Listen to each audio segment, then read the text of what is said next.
Educação à distância, mudando realidades.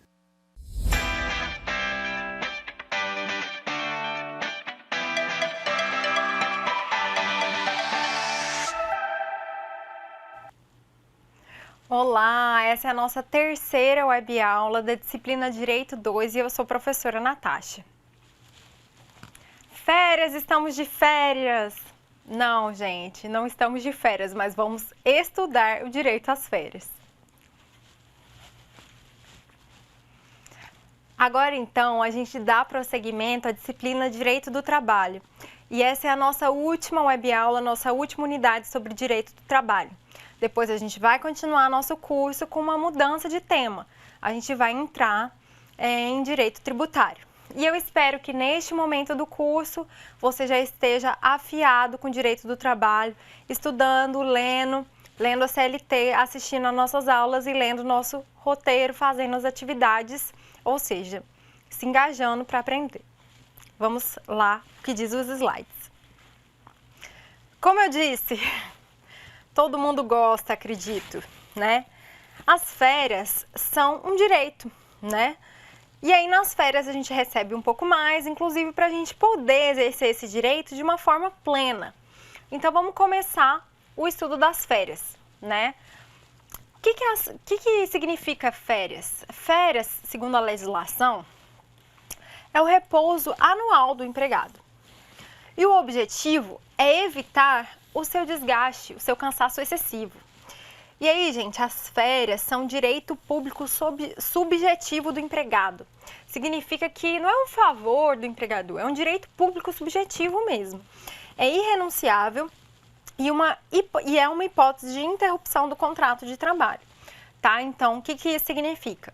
O empregado não trabalha e recebe, tá? Na situação das férias, nós temos o período aquisitivo, que ocorre a cada 12 meses de trabalho. Isso está no artigo 130 da CLT. E o período concessivo, né? Então, após ato do empregador, nos 12 meses subsequentes. Então, primeiro você adquire o direito de férias e depois que é concedido, você goza desse direito, tá? E aí, esse período de gozo, quando você está usufruindo as suas férias, ele vai compor a contagem de um novo período aquisitivo. Então, férias é sombra e água fresca, né? Elas não podem, pelo menos em tese, né, gente? Elas não podem iniciar, olha que interessante, no período de 2 dias que antecede feriado, para você não perder, né, um tempo aí valioso de férias. E também não pode anteceder um dia que não pode começar no dia que antecede o dia do seu repouso semanal remunerado, tá? Não pode começar 2 dias antes, nem de feriado, nem do dia que antecede o seu repouso semanal remunerado. Então, se for domingo, né, sábado, sexta, não pode começar as suas férias na sexta, para você não perder esses 2 dias. Olha só, gente, as férias, elas podem ser usufruídas em até 3 períodos, se houver concordância do empregado, tá? Então, é aquela coisa de poder fracionar as férias. Pode, sim, mas tem regras. Essas regras significam assim, ó. Tem uma fração que não pode ser menor que 14 dias corridos. E os demais não podem ser inferiores a 5 dias corridos cada um. Ah, professora, mas qual que é a melhor época para concessão de férias? Olha só a pegadinha, gente. Tem que consultar os interesses do empregador, tá? Então, a melhor época para concessão de férias é de acordo com os interesses do seu empregador e não do empregado. É lógico que pode ter ali uma negociação e tudo mais, uma conversa, mas tem que atender os interesses do empregador. Professora, e se o empregador não conceder as férias no período adequado? Olha só, se ele não conceder no período adequado, o empregador vai ter que pagar em dobro a respectiva remuneração, tá? Isso é uma penalidade de tão importante que é o direito às férias. Bem, Os adicionais por trabalho extraordinário, noturno, insalubre ou perigoso serão, sim, computados no salário e servirá de base de cálculo da remuneração das férias. Além disso, é sabido que é possível vender uma parcela das suas férias e converter essa venda das férias em abono pecuniário, ou seja, vender férias. Ah, professora, posso vender todas as minhas férias? Não, tem uma parte que você não vai poder vender porque você tem que tirar um mínimo de férias para você descansar, tá? Bom, mas essa parte que eu posso vender, eu vou receber um dinheiro, né? O abono de férias deverá ser requerido até 15 dias, esse dinheiro é o abono de férias, antes do término do período aquisitivo. E tratando-se de férias coletiva, a conversão deverá ser objeto de acordo coletivo entre o empregador e o sindicato, independentemente de requerimento individual, a concessão do abono. Então, pessoal, vejam, esse é o direito às férias. Você pode vender uma parcela, aí você vai receber esse abono. Você pode fracionar, né, em até 3 períodos, mas aí tem que observar os prazos, mínimo de 14 dias, depois mínimo de 5 dias. Tá? Esse é o direito das férias, lembrando que nas férias o trabalhador também vai receber um percentual a mais, né, o terço de férias, para ele poder lá gozar com a sua família, usufruir as férias, né, sem prejudicar o seu sustento, porque se ele não recebesse nada mais, ele podia pensar assim, olha, mas o que adianta as férias? Eu não posso viajar, eu não posso fazer nada, né, porque as minhas contas não somem nas férias, então é por isso que a gente recebe esse adicional, né.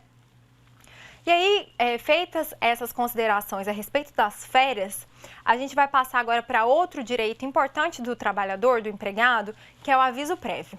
Vamos ver lá no slide. O aviso prévio, gente, ele pode ser tanto em favor do empregado quanto do empregador, tá? O prazo a favor do empregado, ele vai ser de 30 dias, esse que é o cálculo, mais 3 dias para cada ano completo de serviço. Então, por exemplo, estou trabalhando aqui nessa empresa faz 1 ano. Eu vou ter quantos dias de aviso prévio? 33, né? Porque é 30 dias mais 3 dias para cada ano completo de serviço.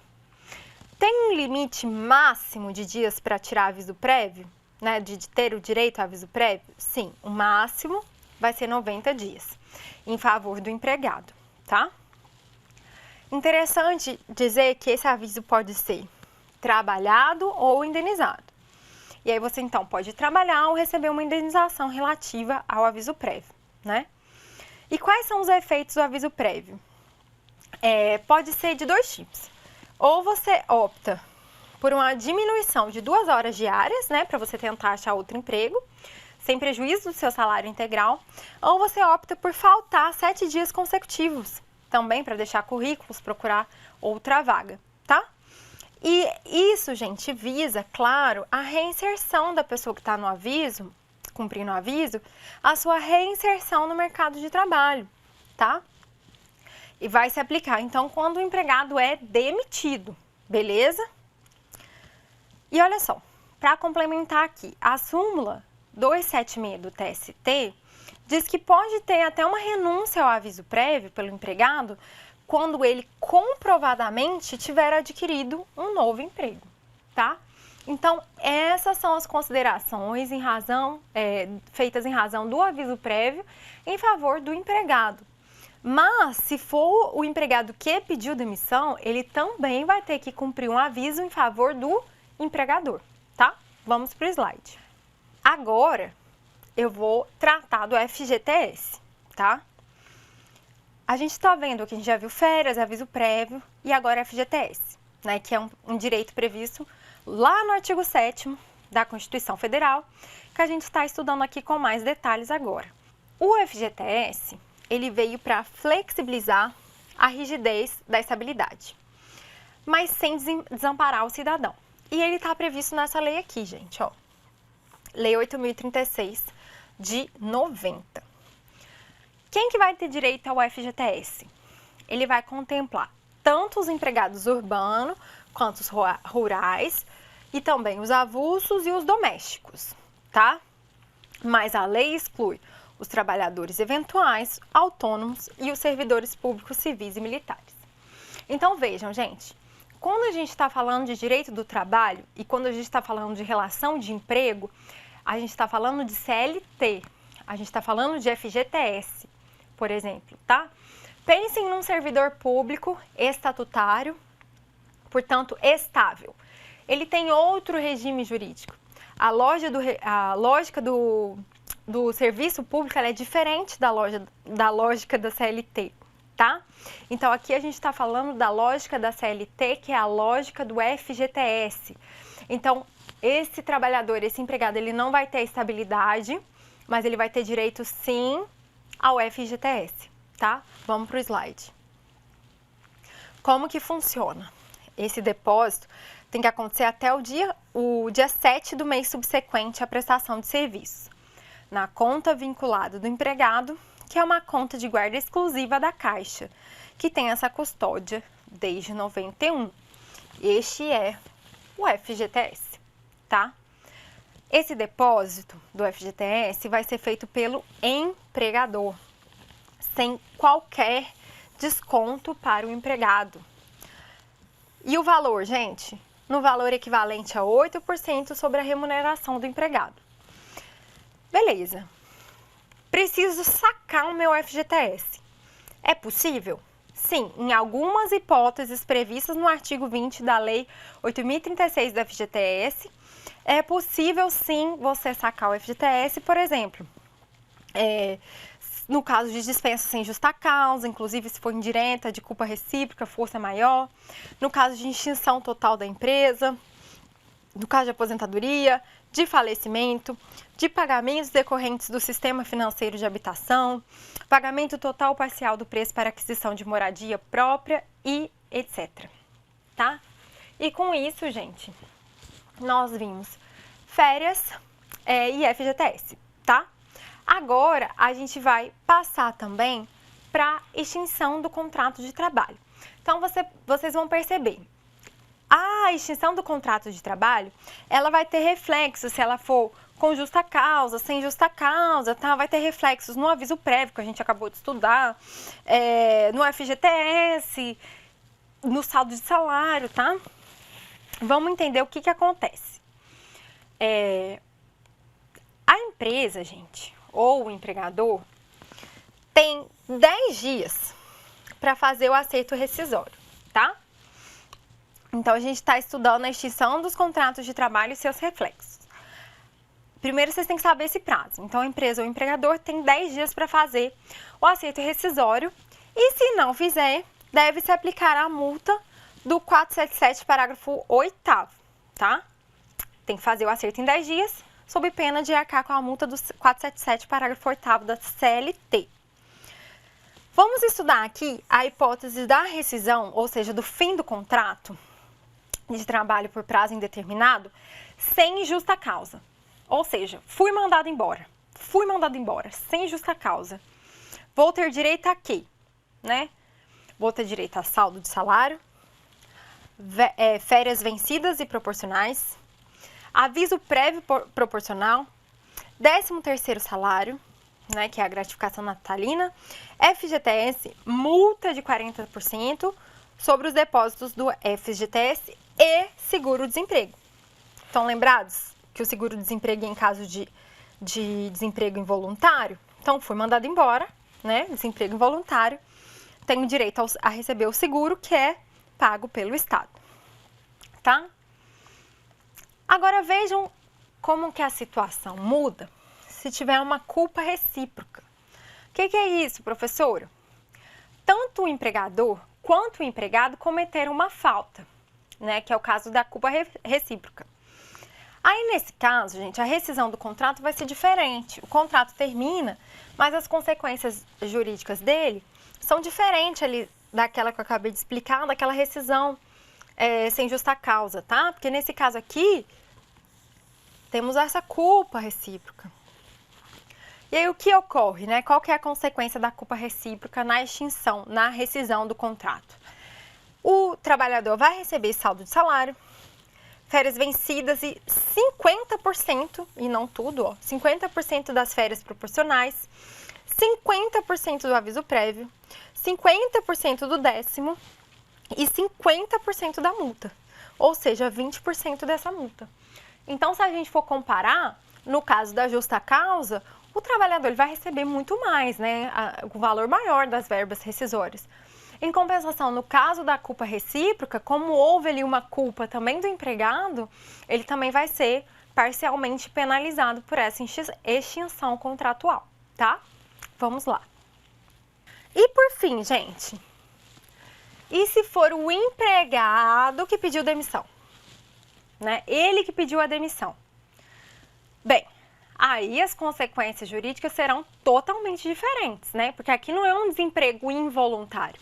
Ele que quis pedir demissão por iniciativa própria. Então, ele só vai receber, nesse caso, o saldo de salário, óbvio, né? Se ele trabalhou, ele tem direito ao saldo. As férias vencidas e proporcionais. E o 10º. O aviso prévio, nesse caso, vai ser devido para o empregador, como eu já tinha adiantado, né? É ele que vai ter que cumprir o aviso para o empregador. E aí, nesse caso, olha só que interessante. O empregado que tem que avisar o seu empregador com antecedência mínima de 30 dias, que ele vai se desligar do trabalho. Então, aqui é um aviso fixo. Lembra que eu falei lá, quando a gente viu o aviso prévio, que podia ser até 90 dias, mais 3 dias a cada ano? Não, aqui é diferente. Se for empregado que pediu demissão por iniciativa própria, aí ele tem que cumprir esse aviso fixo de 30 dias, tá?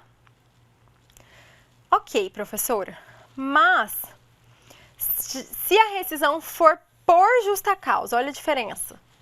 Então, temos lá na CLT as causas de justa causa, né? Vocês podem dar uma olhada. Mas, por exemplo, um abandono de emprego da vida, né? Que gera aí uma rescisão por justa causa. Aí, nesse caso, o empregado só vai ter direito ao saldo de salário e às férias vencidas, tá? Então, eu sei que foi muita informação até agora. Depois vocês podem ler a CLT, ler o roteiro e também os livros indicados para ir assimilando, tá? Porque às vezes a gente fica, eu não tô entendendo, não tô aprendendo. Mas calma, esse pode ser o primeiro contato de vocês com a matéria. Então, assim, o conhecimento ele é sempre, né, paulatino, ele vai crescendo. Então, assistam novamente a aula depois, se informem, né?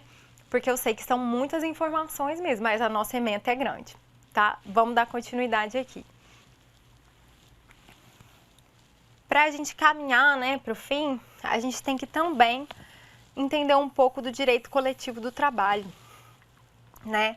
E aí aqui a gente passa por temas tipo direito de greve, acordo coletivo, convenção coletiva do trabalho, né? O que isso significa? É por meio do direito coletivo do trabalho que é esse instrumento que você pode majorar, e olha aqui a palavra, ou retirar direitos do empregado, tá? Então, o objeto de estudo do direito coletivo do trabalho passa aí pela essa questão dos sindicatos, acordos, convenções, direito de greve. E aí, gente, nessa parte do direito coletivo do trabalho, que passou por profundas mudanças com a reforma trabalhista, que é a Lei 13.467 de 2017. Então, um momento aqui para falar da reforma trabalhista. Em 2017, a gente teve essa grande mudança no direito do trabalho. E aí mudou também uma lógica muito grande, artigos jurídicos, interpretações, né? A própria jurisprudência ela mudou. Então, a gente tem esse marco, muitos de vocês podem lembrar das discussões a respeito da reforma trabalhista e ela está aí e trouxe essas significativas mudanças para o nosso direito do trabalho, tá? Vamos continuar. Falando um pouquinho de sindicato. O que é um sindicato? Bom, na lei, para a lei, né, é uma pessoa jurídica de direito privado. Então, sindicato não é um órgão público, né, não é uma empresa. Sindicato é uma pessoa jurídica de direito privado, que tem como princípios a liberdade sindical, a autonomia sindical e a unicidade sindical. Como eu disse para vocês, gente, a Constituição Federal, ela é bastante importante, né, na seara trabalhista. E a gente já viu lá na Web Aula 1 o artigo 7º da CF de 88. E agora a gente vai ver um pouquinho do artigo 8º, que vai falar, né, que é livre a associação profissional ou sindical, observado o seguinte: primeiro, a lei não poderá exigir autorização do Estado para a fundação de sindicato, ressalvado o registro no órgão competente, vedadas ao poder público a interferência e a intervenção na organização sindical. Aí, ó, liberdade sindical. 2. É vedada a criação de mais uma organização sindical em qualquer grau representativa de categoria profissional ou econômica na mesma base territorial, que será definida pelos trabalhadores ou empregadores interessados, não podendo ser inferior à área de um município. Olha aí, o princípio da unicidade sindical. Ao sindicato, cabe a defesa dos direitos e interesses coletivos ou individuais da categoria, inclusive em questões judiciais ou administrativas. Vejam que é uma defesa plena, tanto no processo judicial quanto administrativo. Assim atua o sindicato, segundo a Constituição Federal. E o que mais ela diz?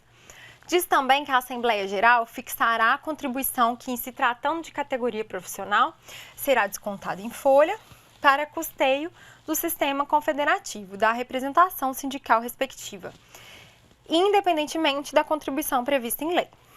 E olha aqui, ó, ninguém será obrigado a filiar-se ou a manter-se filiado a sindicato. Ainda, importantíssimo, é obrigatória a participação dos sindicatos nas negociações coletivas de trabalho. Então, o sindicato, gente, né, a gente está estudando direito coletivo de trabalho, ele é uma figura importante nessas negociações coletivas de trabalho, que são os acordos e convenções coletivas. Olha aqui, ó, para não cair na pegadinha. O aposentado filiado tem direito a votar e ser votado nas organizações sindicais. Aqui, ó, é vedada a dispensa do empregado sindicalizado a partir do registro da candidatura a cargo de direção ou representação sindical e ser eleito, ainda que suplente, até 1 ano após o final do mandato, salvo se cometer falta grave nos termos da lei. Gente, o que é isso aqui, ó, que nós já vimos? A estabilidade, ó, estabilidade, desde o registro até 1 ano após o final do seu mandato e mesmo em caso do suplente. É aquela garantia provisória de emprego para você conseguir exercer as suas funções lá no sindicato, tá? E aí, ó, lembrem-se que esse artigo ele se aplica também às organizações de sindicatos rurais e de colônias de pescadores atendidas às condições da lei, tá? Então, gente, eu acabei de tratar aqui sobre o sindicato, que está previsto no artigo 8º da Constituição Federal, e agora eu vou falar do direito fundamental à greve, tá? Que é outro tema pertinente ao direito coletivo do trabalho. Vamos entender um pouquinho o direito de greve? Primeiro, gente, a greve é um direito fundamental, previsto na Constituição Federal. E ele não pode ser suprimido, tá? O que é a greve? É uma paralisação temporária das atividades, né, de uma forma pacífica.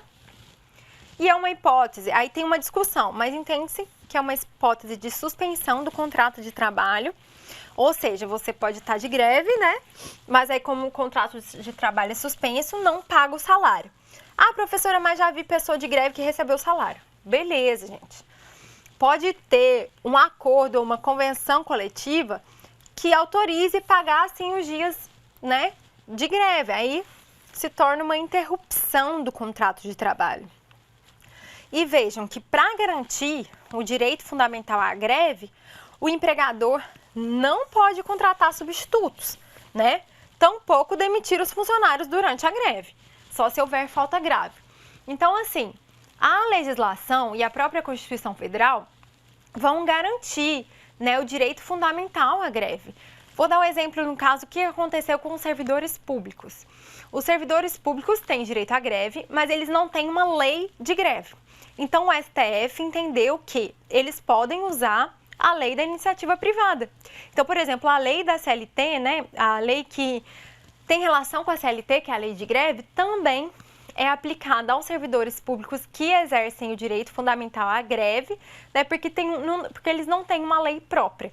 Então, nesse caso, a gente vai observar que essa lei, ela é da iniciativa privada, mas por uma decisão judicial, ela também se aplica na iniciativa pública, tá? Vamos voltar. Mas a greve, ela pode ser abusiva, né? O que é uma greve abusiva? É quando ela for contrária à legislação, tá? Mas é claro que ela não é toda greve que é abusiva, né, gente? Também tem a greve não abusiva, que é aquela greve que não é contrária à legislação e é uma greve razoável, tá, gente? Então, temos a lei de greve, que vai proteger os serviços essenciais. Bem, a lei de greve vai explicar pra gente quais são os serviços essenciais. E eu trouxe aqui alguns exemplos do artigo 10, né, que vai tratar dos serviços essenciais, como tratamento e abastecimento de água, produção e distribuição de energia elétrica, gás, combustíveis, né, serviço de assistência médica, hospitalar, distribuição, comercialização de medicamentos, alimentos, serviços funeráveis, transporte coletivo, captação de tratamento de esgoto e lixo, processamento de dados ligados a serviços essenciais, etc, tá? Dei uma lidinha no artigo 10 para vocês saberem quais são os serviços essenciais, que são aqueles serviços que não podem ser totalmente interrompidos, tá? Qual que é a ideia? Nas atividades essenciais, a gente tem que ter certa equipe de trabalho, tá? Se não mantiver essa equipe de trabalho, aí a greve vai ser declarada o quê? Abusiva. Em relação aos serviços essenciais, a gente tem que comunicar que haverá greve 72 horas antes da greve, sendo que se a greve fosse comum, seria só 48 horas, tá? E aí, como eu já mencionei aqui, por decisão do STF, essa lei de greves ela se aplica até mesmo pelos servidores públicos, porque eles não possuem uma lei própria de greve, tá?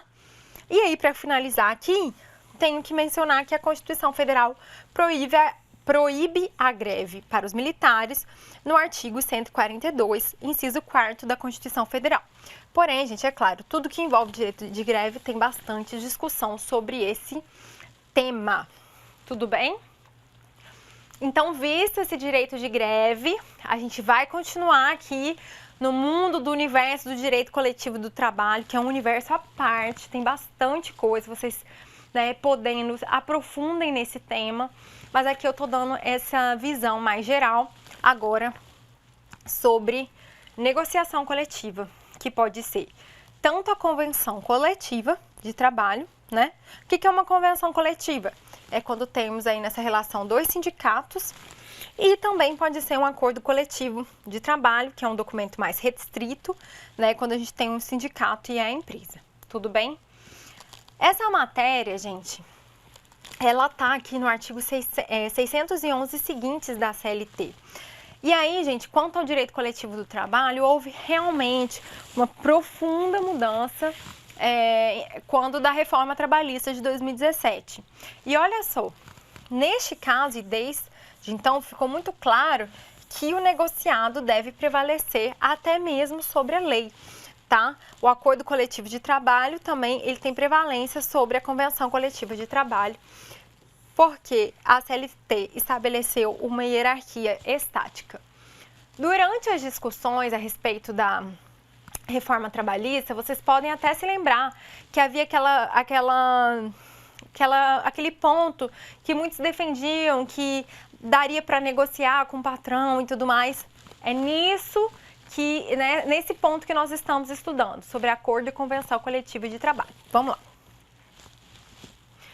Aqui, gente, o 111A da CLT vai tratar que a convenção coletiva e o acordo coletivo de trabalho terão prevalência até mesmo sobre a lei, quando dispuser sobre todos esses incisos aqui que vocês vão dar uma lida com calma, tá? São muitos incisos. O que vocês têm que saber, assim, principalmente? Que, segundo 611-A, quando uma convenção coletiva ou um acordo coletivo tratar, por exemplo, de teletrabalho, ele vai ter prevalência até mesmo sobre a lei. Tratar sobre regulamento empresarial, idem. Pacto contra a jornada, observados os limites constitucionais, prevalência sobre a lei, tá? 611-A. Aqui, ó, leiam com calma. São todos os incisos, são muitos incisos, tá? Que vão tratar aí do 611-A. Ou seja, quando a convenção ou acordo coletivo terão prevalência sobre a lei. Exemplo, modalidade de registro de jornada de trabalho, troca do dia de feriado, etc, tá, gente? Depois vocês leiam com calma.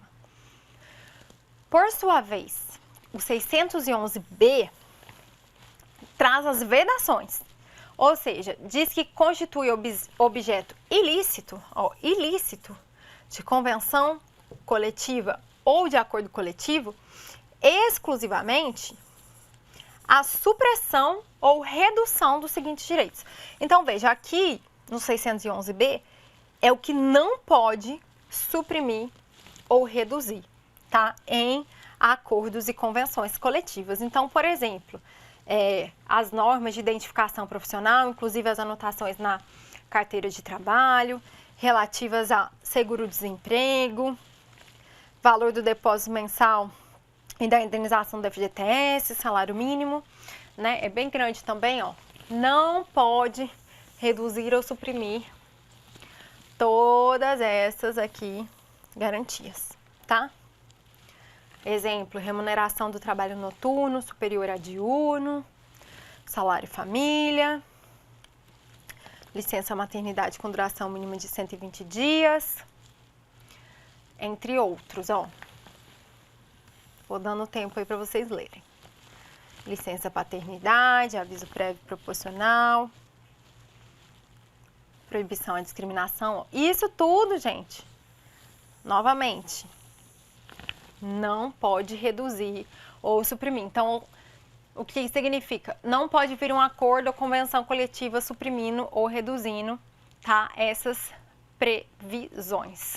Então, todas essas, são muitas mesmo.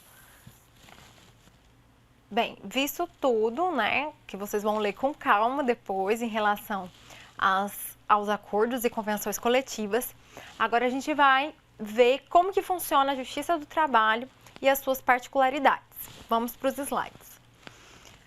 Bom, em termos de competência, as ações estão no 114 da Constituição Federal, tá? E aí as audiências trabalhistas, o empregador pode ser substituído pelo gerente ou qualquer preposto que tenha conhecimento do fato, não precisa nem mais trabalhar na empresa, tá? E aí a gente fala que o jus postulandi, lá na Justiça do Trabalho, ali no primeiro grau, você não precisa ser empregado nem de advogado, tá? Após a reforma trabalhista, o preposto não precisa ser sequer empregado da empresa reclamada, bastando ter conhecimento dos fatos. E aí aqui está falando em relação ao empregador e o preposto que ele pode mandar para representá-lo. Não precisa ser empregado, basta que ele tenha conhecimento dos fatos, né? Então, essa é a Justiça do Trabalho com as suas particularidades, tá?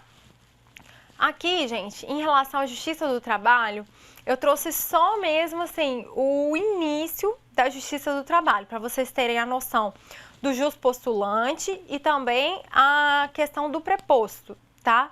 Mas continue, como eu sempre digo, continue o estudo de vocês, porque é uma justiça diferente, é uma justiça especializada e tem lá as suas nuances que é interessante que vocês saibam, tá?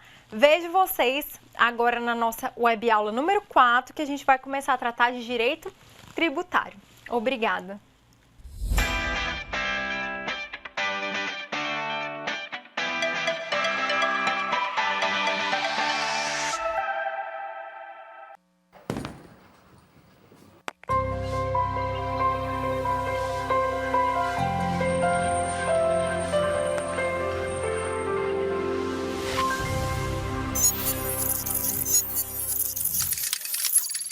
Educação à distância, mudando realidades.